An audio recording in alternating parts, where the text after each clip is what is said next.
السلام علیکم ورحمۃ اللہ وبرکاتہ۔ ناظرین، آپ کا استقبال ہے سرفراز رحمانی چینل پر۔ امید کرتا ہوں کہ آپ سب بخیر ہوں گے۔ آج میں حاضر ہوا ہوں عضوی ایگزامینیشن 2021 کے سوال نامہ کو لے کر کے۔ یہ دنیات پیپر 2 کا پرچہ ہے، تو لیجیے میں شروع کرتا ہوں۔ کسی بھی 5 سوالات کے جوابات دیں، نمبر مساوی ہے یعنی برابر ہے سب کا نمبر۔ سوال نمبر 1 ہے، کتاب الایمان سے یہ سوال بنایا گیا ہے، ایمان اور اسلام میں کیا فرق ہے؟ حدیث جبرائیل کی روشنی میں وضاحت کریں۔ یہ حدیث جبرائیل آئی ہے، مشکوٰۃ شریف میں کی حدیث ہے، اس کی روشنی میں اس کے درمیان فرق کو بتانا ہے۔ تو اس کی روشنی میں یہ فرق ہے کہ ایمان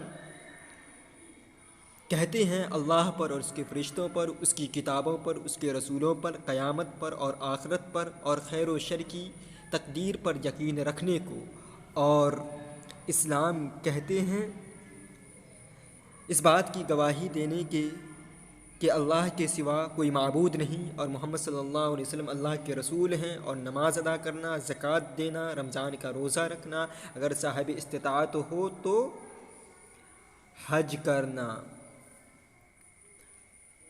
یہ ایمان اور اسلام کے درمیان حدیث جبرائیل کی روشنی میں فرق ہے۔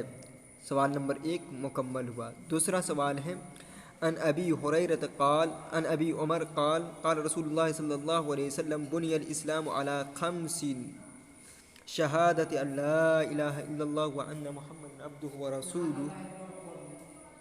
ٹھیک ہے، وإقام الصلاة وإيتاء الزکاة والحج وصوم رمضان۔ حدیث بالا کا بامحاورہ ترجمہ کرنے کے بعد متفق علیہ کا مطلب واضح کریں۔ ابو ہریرہ رضی اللہ تعالیٰ عنہ سے روایت ہے کہ رسول اللہ صلی اللہ علیہ وسلم نے فرمایا، اسلام کی بنیاد 5 چیزوں پر ہے۔ اس بات کی گواہی دینا کہ محمد صلی اللہ علیہ وسلم اللہ کے بندے ہیں، اللہ کے سوا کوئی معبود نہیں، اور محمد صلی اللہ علیہ وسلم کے اللہ کے بندے اور اس کے رسول ہیں، اور نماز قائم کرنا، زکوٰۃ دینا، حج کرنا اور رمضان کا روزہ رکھنا۔ متفق علیہ اس حدیث کو کہتے ہیں جس کو بخاری اور مسلم نے روایت کیا ہو۔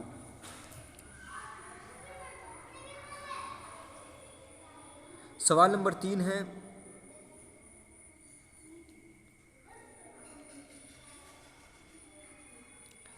عن ابی ہریرہ قال قال رسول اللہ صلی اللہ علیہ وسلم قال اللہ عز وجل یؤذینی ابن آدم یسب الدہر وانا دہور بیدہ الامر اقلب اللیل والنہار۔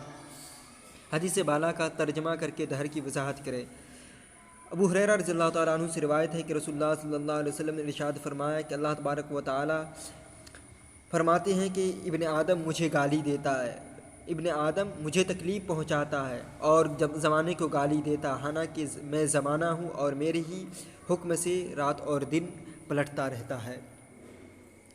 دہر اس حدیث میں اللہ تبارک و تعالیٰ نے اپنے آپ کو قرار دیا، یعنی زمانے کو گالی دینا اللہ تبارک و تعالیٰ کو گالی دینے کے مترادف ہے۔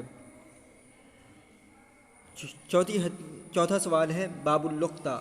یہ لقطہ کس کو کہتے ہیں اور لقطہ کا کیا حکم ہے؟ راستے میں گری پڑی چیز کو لقطہ کہتے ہیں، اور لقطہ کا حکم یہ ہے کہ اس کے سلسلے میں اعلان کیا جائے، اس کے بارے میں تشہیر کی جائے اور صاحب مالک کو اس کا مال پہنچایا جائے۔ اگر اس کے ملنے کا یقین نہ ہو تو اس مال کو صدقہ کیا جائے، اگر صاحب نصاب ہو تو خود استعمال کر سکتے ہیں۔ 5واں سوال ہے، عن جارود بن معلہ قال قال رسول اللہ صلی اللہ علیہ وسلم ضالۃ المسلم حرق النار۔ حدیث مذکورہ بالا کا ترجمہ کرتے ہوئے یہ لکھا ہے کہ ضالۃ المسلم کو فقہی اعتبار سے کیا کہتے ہیں۔ جارود بن معلہ فرماتے ہیں کہ رسول اللہ صلی اللہ علیہ وسلم نے فرمایا کہ مسلمانوں کی گمشدہ چیز دوزخ کی آگ کا ایک شعلہ ہے۔ مسلمانوں کی گمشدہ چیز ضالۃ المسلم دوزخ کا ایک شعلہ ہے، اور فقہی اعتبار سے ضالۃ المسلم کو لقطہ کہا جاتا ہے۔ سوال نمبر 6 ہے، عن ابی ہریرہ قال قال رسول اللہ صلی اللہ علیہ وسلم القاتل لا یرث۔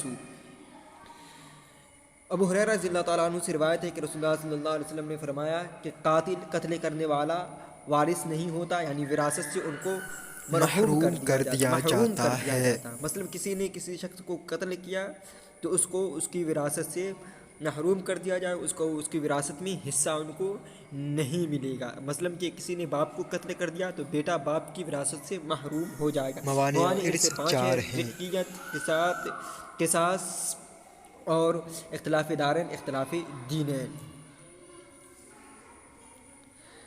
سوال نمبر 6 ہے،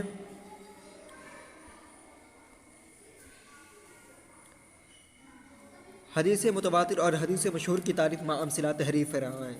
حدیث متواتر اس حدیث کو کہتے ہیں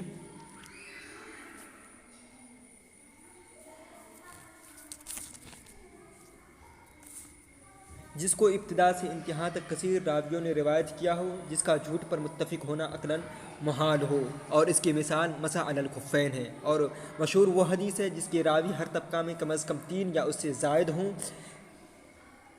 اور اس کی مثال وہ حدیث ہے جو سرکار دو عالم صلی اللہ علیہ وسلم نے فرمایا کہ اللہ تعالیٰ علم کو ایسے نہیں اٹھائیں گے بلکہ عالم کو اٹھا لیں گے، اہل علم کو اٹھا لیں گے، علم خود بخود اٹھ جائے گا۔ دوسرا سوال ہے، حدیث ضعیف کس کو کہتی ہے؟ حدیث ضعیف وہ حدیث ہے کہ اگر وہ تمام شرائط جو صحیح میں معتبر ہیں کسی حدیث میں نہ پایا جائے تو اس حدیث کو حدیث ضعیف کہتے ہیں۔ اور حدیث ضعیف سے احکام تو ثابت نہیں ہوتے ہیں، البتہ فضائل کے باب میں قابل قبول ہے۔ حدیث مسترب اس حدیث کو کہتے ہیں۔ تیسرا سوال، حدیث مسترب کس کو کہتے ہیں؟ حدیث مسترب کی تعریف جو اپنی کتاب نصاب میں پڑھی ہے اسے مثال سے واضح کریں۔ تو حدیث مسترب اس حدیث کو کہتے ہیں جس میں بہت زیادہ اضطراب ہو، مطلب راوی کا تقدیم و تاخیر کر دینا، آگے پیچھے کر دینا، اس حدیث کو حدیث ضعیف کہتے ہیں۔ امید کرتا ہوں کہ آپ کو سوال سمجھ میں آیا ہوگا۔ آپ چینل کو سبسکرائب کر دیں، انشاءاللہ اسی طرح کی ویڈیو آپ کو پہنچتی رہے گی اور آپ کے لیے مولوی ایگزام میں بہت کارآمد ثابت ہوگا انشاءاللہ۔